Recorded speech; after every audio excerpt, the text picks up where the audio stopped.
Olá! Este mês nós vamos abordar a saúde ambiental. O vídeo que vocês vão assistir é bastante crítico em relação ao modo como vivemos, ao nosso sistema de produção e consumo e todas as suas consequências. A intenção é que a gente possa refletir sobre a sustentabilidade e sobre qualidade de vida também. Vamos assistir!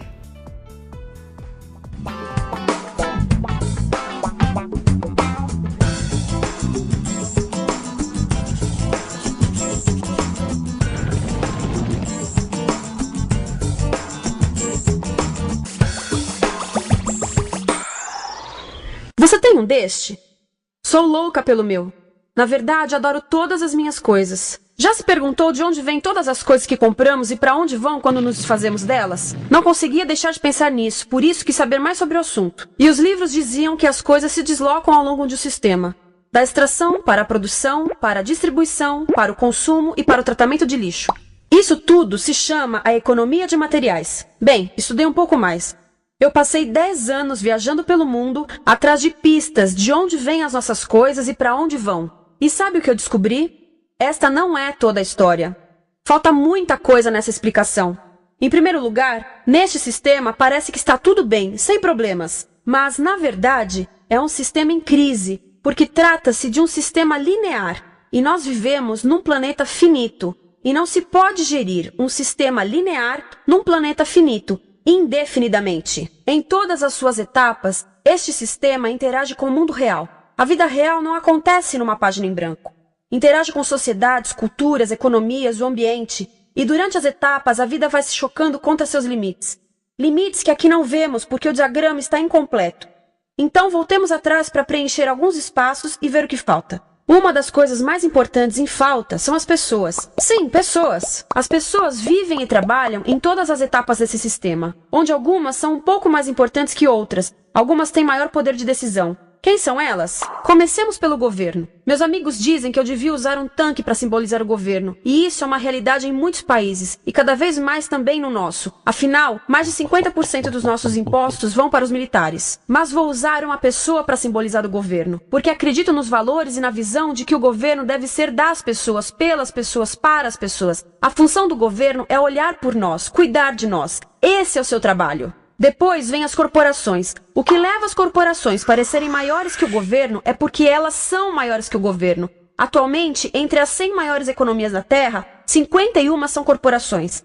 À medida que as corporações foram crescendo, em tamanho e poder, assistimos a uma pequena mudança no governo, como se estivessem mais preocupados com o bem-estar deles do que com o nosso. Muito bem, então vejamos o que mais falta nessa imagem. Começaremos pela extração, que é uma palavra pomposa para exploração de recursos naturais, que por sua vez é uma palavra pomposa para destruir o planeta. A verdade é que cortamos as árvores, arrebentamos as montanhas para extrair os metais, consumimos toda a água e exterminamos os animais. Aqui enfrentamos o nosso primeiro limite. Estamos ficando sem recursos naturais. Estamos utilizando demasiados materiais. Sei que isto pode ser difícil de ouvir, mas é a verdade. Por isso temos que lidar com isso. Durante apenas as 3 últimas décadas, foram consumidos 33% dos recursos naturais do planeta. Desapareceram. Cortamos, minamos, perfuramos e destruímos o planeta tão depressa que estamos debilitando a capacidade do planeta para sustentar o nosso modo de vida. Aonde eu vivo, nos Estados Unidos, resta-nos menos de 4% da nossa floresta original. 40% dos cursos de água estão impróprios para o consumo. E o nosso problema não é apenas estarmos utilizando demasiados recursos, mas o fato de estarmos utilizando mais do que a nossa parte. Temos 5% da população mundial, mas usamos 30% dos recursos mundiais. Se todos consumissem ao ritmo dos Estados Unidos, precisaríamos de 3 a 5 planetas. E sabem uma coisa? Só temos um. Então, a resposta do meu país a essa limitação é simplesmente ir tomar dos outros. Este é o terceiro mundo, que alguém dirá tratar-se apenas de uma expressão para designar o local para onde foram as nossas matérias-primas. E o que é que acontece? A mesma coisa, destruição do local. 75% das zonas de pesca do planeta estão sendo exploradas ao máximo ou além da sua capacidade. Desapareceram 80% das florestas originais do planeta. Só na Amazônia perdemos 2.000 árvores por minuto, o equivalente a um campo de futebol por minuto. Então, e as pessoas que vivem aqui? Bem, de acordo com esses sujeitos, eles não são donos desses recursos. mesmo que vivam lá há gerações. Não são donos dos meios de produção, nem compram muitas coisas. Nesse sistema, quem não possui nem compra muitas coisas não tem valor. A seguir, as matérias-primas seguem para a produção, aonde utilizamos energia para misturar químicos tóxicos com recursos naturais para produzir produtos contaminados com tóxicos. Há atualmente no comércio mais de 100 mil químicos sintéticos.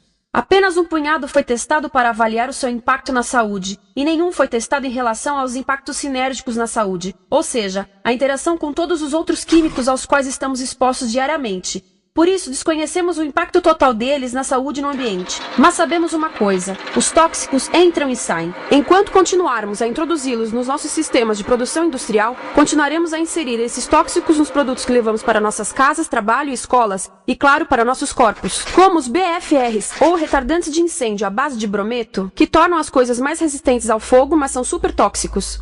São neurotóxicos, ou seja, tóxicos para o cérebro. O que é que estamos fazendo usando esses químicos? Apesar disso, os usamos em nossos computadores, eletrodomésticos, sofás, colchões e até alguns travesseiros. Sim, pegamos nossos travesseiros, os revestimos com neurotoxinas, levamos para casa e dormimos por 8 horas com eles. Não sei, mas acho que num país com tanto potencial, poderíamos ter uma maneira melhor de evitar que as cabeças peguem fogo à noite. Sabia que essas toxinas vão se acumulando ao longo da cadeia alimentar e se concentram nos nossos corpos? Sabe qual é o alimento do topo da cadeia alimentar com o nível mais elevado de químicos tóxicos? O leite materno. Isto significa que os menores membros das nossas sociedades, os nossos bebês, recebem as maiores doses de químicos tóxicos das suas vidas a partir do leite das suas mães. Não acha que é uma incrível violação? A amamentação deveria ser o mais importante ato humano de nutrição. Deveria ser algo sagrado e seguro. A amamentação continua a ser o melhor e as mães devem amamentar, mas nós deveríamos proteger esse ato. Eles deviam protegê-lo. Eu pensava que zelavam pelos nossos interesses. As pessoas que mais sofrem com esses produtos químicos são os trabalhadores das fábricas. Muitos são mulheres em idade reprodutiva, que trabalham com toxinas que afetam a gestação, carcinogênicos e muito mais. Agora eu pergunto, que tipo de mulher em idade reprodutiva trabalharia num emprego deste, exposta a estas toxinas, a não ser uma mulher sem outra alternativa? Essa é uma das maravilhas desse sistema. A erosão dos ecossistemas e economias locais, aqui, garante um fluxo constante de pessoas sem alternativas. No mundo, há 200 mil pessoas por dia se deslocando de ambientes que as sustentaram ao longo de gerações para cidades, onde muitas vivem em bairros de lata, à procura de emprego, por mais tóxico que seja. Não só os recursos são desperdiçados ao longo desse sistema, mas também pessoas, comunidades inteiras são desfeitas. Sim, as toxinas entram e saem. Muitas delas saem das fábricas em produtos, e muitas mais saem como subprodutos, ou poluição. E estamos falando de muita poluição. Nos Estados Unidos, as indústrias admitem liberar mais de 1.800.000 quilos de químicos tóxicos por ano. Deve ser muito mais, porque isso é o que eles admitem. Trata-se de outro limite, porque quem quer ver e respirar 1.800.000 quilos de químicos tóxicos por ano? Então o que eles fazem? Mudam as fábricas poluidoras para o estrangeiro, para poluir outros países. Mas, surpresa, grande parte dessa poluição volta para nós trazida pelo vento. E o que acontece depois de todos os recursos naturais serem transformados em produtos? Passam por aqui, para a distribuição, o que significa vender todo o lixo contaminado com toxinas o mais rápido possível. Aqui, o objetivo é manter os preços baixos, com as pessoas comprando os produtos em constante movimento. Como eles mantêm os preços baixos? Pagam salários baixos aos trabalhadores das lojas e restringem o acesso aos seguros de saúde sempre que podem. Tudo se resume em exteriorizar os custos. O verdadeiro custo da produção não se reflete no preço. Em outras palavras, não pagamos aquilo que compramos. Outro dia estive pensando nisto. Ia a caminho do trabalho e queria ouvir as notícias. Por isso entrei numa loja para comprar um rádio. Encontrei um pequeno rádio verde engraçado que custava $4,99. Na fila do caixa pensei, como $4,99 podem refletir o custo da produção e transporte desse rádio até ele chegar nas minhas mãos? O metal deve ter sido extraído na África do Sul. O petróleo provavelmente do Iraque. O plástico produzido na China e talvez montado por uma criança de 15 anos numa fábrica do México. $4,99 não paga nem o aluguel do espaço ocupado na prateleira, nem parte do salário do empregado que me atendeu, ou as viagens de navio e caminhão que o rádio fez. Foi assim que eu percebi que eu não paguei o valor do rádio. Então, quem pagou? Estas pessoas pagaram com a perda do espaço dos seus recursos naturais. Estas pagaram com a perda do ar puro, com o aumento de doenças como asma e câncer. As crianças do Congo pagaram com o seu futuro, pois 30% delas abandonam a escola para trabalhar nas minas de coltan, um metal que usamos em aparelhos eletrônicos baratos e descartáveis. Estas pessoas pagaram por não ter direito ao seguro de saúde. Ao longo desse sistema, pessoas contribuíram para que eu comprasse o rádio por $4,99. Mas essas contribuições não são registradas por nenhum contabilista. É isto que eu quero dizer com exteriorizar o verdadeiro custo de produção. E isso nos leva à seta dourada do consumo. O coração do sistema, o motor que impulsiona. É tão importante proteger esta seta que se tornou prioridade daqueles dois sujeitos. É por isso que após o 11 de setembro, quando nosso país estava em choque, o presidente Bush poderia ter sugerido fazer luto, rezar, ter esperança, mas não, ele disse para fazermos compras. Compras! Nos tornamos uma nação de consumidores. Nossa principal identidade passou a ser de consumidores. Não mães, professores, agricultores, mas consumidores. Nosso valor é medido e demonstrado pelo quanto contribuímos para esta seta. Quanto consumimos. Não é isso que fazemos? Compramos, compramos, compramos. Manter os produtos circulando. E como circulam? Sabe qual a porcentagem dos produtos que circulam através desse sistema que ainda são usados 6 meses depois da venda na América do Norte? 50%? 20%? Não, 1%. 1. Em outras palavras, 99% das coisas que nós cultivamos, processamos, transformamos, 99% das coisas que percorrem o sistema são lixo em menos de 6 meses. Como é que podemos gerir um planeta com esse nível de rendimento? Mas não foi sempre assim. Hoje, o consumidor médio americano consome o dobro que há 50 anos. Pergunte à sua avó. No tempo dela, a boa gestão, a engenhosidade e a poupança eram valorizados. Então, como é que isso aconteceu? Bem, não aconteceu simplesmente. Foi planejado. Pouco depois da Segunda Guerra Mundial, estes sujeitos estudavam a forma de impulsionar a economia. O analista de vendas Victor Lebow articulou a solução que se tornaria a norma de todo o sistema. Ele disse: a nossa enorme economia produtiva exige que façamos do consumo a nossa forma de vida, que tornemos a compra e uso de bens em rituais, que procuremos a nossa satisfação espiritual, a satisfação do nosso ego no consumo. Precisamos que as coisas sejam consumidas, destruídas, substituídas e descartadas a um ritmo cada vez maior. O conselheiro econômico do presidente Eisenhower disse: o principal objetivo da economia americana é produzir mais bens de consumo. Mais bens de consumo? O nosso principal objetivo? Não é providenciar cuidados médicos, ou educação, ou transportes seguros, ou sustentabilidade, ou justiça? Bens de consumo? Como é que eles nos fizeram adotar esse sistema de forma tão entusiástica? Bem, 2 das suas estratégias mais bem-sucedidas são a obsolescência planejada e a obsolescência perceptiva. A obsolescência planejada é uma outra forma de dizer criado para ir para o lixo. Eles fazem as coisas de modo que sejam inúteis tão rápido quanto possível para jogarmos fora e voltarmos a comprar. Isso é óbvio em sacolas ou copos de plástico, mas verifica-se isso em coisas maiores como esfregões, DVDs, máquinas fotográficas, churrasqueiras, quase tudo. Até computadores. Já reparou que quando compra um computador, a tecnologia muda tão rápido que em poucos anos se torna quase um impedimento para a comunicação? Fiquei curiosa e abri um desses computadores para ver o que tinha dentro. E descobri que a peça que se muda a cada ano é apenas uma pecinha no canto. Mas não se pode mudar apenas essa peça, porque cada nova versão tem um formato diferente. Tem que jogar tudo fora e comprar um novo. Estive lendo sobre o design industrial da década de 50, quando a obsolescência planejada começou a aparecer. Esses designers eram muito claros sobre o assunto. Chegavam a debater quão rápido conseguiam que um aparelho avariasse, mas de modo que o consumidor mantivesse fé suficiente para ir comprar outro. Foi tão intencional, mas as coisas não avariam suficientemente rápido para manter essa seta funcionando. Por isso existe também a obsolescência perceptiva. A obsolescência perceptiva nos convence a jogar fora coisas que ainda são perfeitamente úteis. Como fazem isso? Mudam a aparência das coisas. Por isso, se comprou suas coisas há alguns anos, todos percebem que você não tem contribuído para essa seta. E como o nosso valor depende da nossa contribuição para essa seta, isso pode ser embaraçoso. Por exemplo, se eu tiver o mesmo monitor de computador gordo e branco na minha mesa por 5 anos e a minha colega tiver comprado um computador novo, ela vai ter um monitor plano brilhante que combina com o computador, com o celular e até com as canetas. Ela parece estar operando uma nave espacial, e eu pareço que tenho uma máquina de lavar na mesa.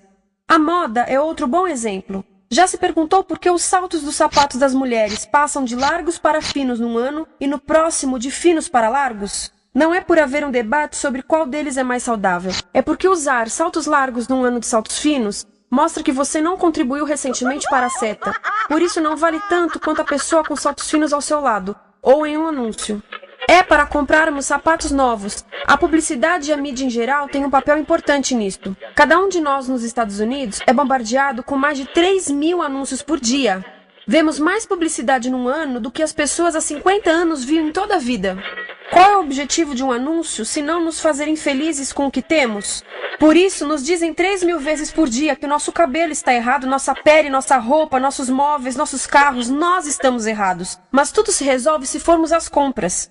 A mídia também ajuda a esconder tudo isto e isto. Por isso, a única parte da economia que vemos são as compras. A extração, produção e envio para o lixo acontecem fora do nosso campo de visão. Por isso, nos Estados Unidos, temos mais coisas do que tivemos antes. Mas pesquisas mostram nossa felicidade declinando. Nossa felicidade teve seu pico na década de 50, a mesma época em que a febre consumista explodiu. Coincidência interessante. Acho que sei o porquê. Temos mais coisas, porém menos tempo para o que realmente nos faz felizes. Amigos, família, tempo livre. Estamos trabalhando mais do que nunca. Analistas dizem que não temos tão pouco tempo livre desde a sociedade feudal. E sabem quais são as duas atividades que mais fazemos no pouco tempo livre que temos? Ver televisão e fazer compras. Nós, americanos, passamos 3 a 4 vezes mais tempo comprando do que os europeus. Assim, nessa situação ridícula, vamos trabalhar talvez em 2 empregos, e quando chegamos em casa exaustos e sentamos no sofá novo para ver televisão, os anúncios dizem que não prestamos, então vamos às compras para nos sentirmos melhor. Depois trabalhamos mais para pagar o que compramos e chegamos em casa mais cansados, vemos mais televisão que nos diz para fazermos compras outra vez. E estamos nesse ciclo de trabalhar, ver, comprar, e podíamos simplesmente parar. Então, no final, o que acontece a todas essas coisas que compramos? Nesse ritmo de consumo, não cabe tudo em casa, apesar do tamanho médio das casas ter duplicado nesse país desde os anos 70. Vai tudo pro lixo, e isso nos leva ao tratamento do lixo. Essa é a parte da economia de materiais que conhecemos melhor, porque nós temos de levar o lixo até a esquina. Cada americano produz 2 quilos de lixo por dia, o dobro do que fazíamos há 30 anos. Todo esse lixo ou é despejado num aterro, que é um grande buraco no chão, ou ainda pior, primeiro é incinerado e depois despejado no aterro. As duas formas poluem o ar, o solo, a água, sem esquecer que alteram o clima. A incineração é realmente ruim. Lembra daqueles tóxicos da fase da produção? Bem, queimar o lixo libera esses tóxicos no ar. Pior ainda, produz supertóxicos novos, como a dioxina. A dioxina é a substância mais tóxica feita pelo homem, e os incineradores são a principal fonte de dioxina. Isso significa que podemos parar a principal fonte da mais tóxica substância conhecida e feita pelo homem, simplesmente parando de queimar o lixo. E podemos parar hoje. Algumas empresas não querem criar aterros e incineradores aqui. Por isso, também exportam os resíduos. Então, e a reciclagem? A reciclagem ajuda? Sim, a reciclagem ajuda. Ela reduz o lixo nessa extremidade e depois reduz a pressão para minerar e colher mais nessa extremidade. Sim, todos devemos reciclar, mas reciclar não é o suficiente. Reciclar nunca será suficiente por 2 razões. Primeiro, o lixo que vem das nossas casas é apenas a ponta do iceberg. Para cada saco de lixo que deixamos na esquina, 70 sacos de lixo são criados anteriormente, só para fazer o lixo desse saco que deixamos na esquina. Assim, mesmo que pudéssemos reciclar 100% do lixo das nossas casas, não se chegaria ao coração do problema. Além disso, grande parte do lixo não pode ser reciclado, ou porque contém demasiados tóxicos, ou porque é criado de início para não ser reciclável. Como aquelas caixas de suco, que têm as camadas de metal, papel e plástico, todas coladas. Não dá para separar essas camadas para reciclá-las. Como se vê, é um sistema em crise. Por todo o percurso, estamos batendo em limites, do clima em mudança ao decréscimo da felicidade. Simplesmente não está funcionando. Mas a parte boa de um problema tão generalizado é haver tantos pontos de intervenção. Há pessoas trabalhando aqui salvando florestas, e aqui na produção limpa. Pessoas trabalhando em direitos do trabalho, em comércio justo, em consumo consciente, no bloqueio de aterros e incineradores. E muito importante em recuperar o nosso governo, para que seja realmente pelas pessoas e para as pessoas. Todo esse trabalho é criticamente importante, mas as coisas vão realmente começar a se mover quando enxergarmos as ligações, quando enxergarmos o panorama geral. Quando as pessoas ao longo do sistema se unirem, poderemos reivindicar e transformar esse sistema linear em algo novo, um sistema que não desperdice recursos ou pessoas, porque aquilo de que precisamos nos livrar é da antiga mentalidade de usar e jogar fora. Há uma nova escola de pensamento nesse assunto, e é baseada em sustentabilidade e equidade, química verde, zero resíduos, produção em ciclo fechado, energia renovável, economias locais vivas. Já está acontecendo. Há quem diga que é irrealista, idealista, que não pode acontecer. Mas eu digo que quem é irrealista são os que querem continuar pelo velho caminho. Isso é que é sonhar. Lembre-se que a velha forma não aconteceu por acaso. Não é como a gravidade que temos que conviver. As pessoas a criaram, e nós também somos pessoas. Por isso vamos criar algo novo.